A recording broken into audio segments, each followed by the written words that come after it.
د دې دنیا د ارزښت او اهمیت په اړه رسول الله علیه الصلاة والسلام په یو حدیث کې فرمایي چې که چیرته دغه دنیا د الله جل جلاله په وړاندې د مچ د یو وزر په اندازه هم ارزښت درلودی نو کافر ته به یې د یو ګیلاس اوبو په اندازه هم نه وی ورکړی. قارون د الله تعالی نه خوښېده خو مال او دولت یې ورکړ. برعکس عبدالرحمن ابن عوف د رسول الله علیه الصلاة والسلام صحابي و، پریمانه مال او دولت یې ورکړ، خوښېده یې.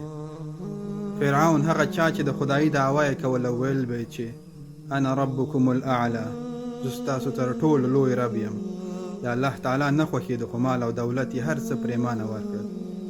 سلیمان علیه الصلاة والسلام د الله جل جلاله خوښېده، پیغمبر و، نبي و، پریمانه دولت، مال او دارایی او پادشاهي یې ورکړله خو د الله تعالی په وړاندې هیڅ ارزښت نه لري. الله جل جلاله چې هر چا ته وغواړي اراده وکړي هر څه پریمانه ورکولی شي، خو مرګ داسې یو شی دی چې د فقیر انسان نه د هغه فقر واخلي، د مالدار انسان نه د هغه مال او دولت واخلي، او هر څه ته د دې دنیا خوندونو ته د پای ټکی کېږدي. ځکه خو الله جل جلاله په قرآن عظیم الشان کې موږ تاسو ته فرمایي وللآخرة خیر لک من الاولی، او د آخرت ژوند تاسو د دنیا له ژونده بهتره دی. السلام علیکم.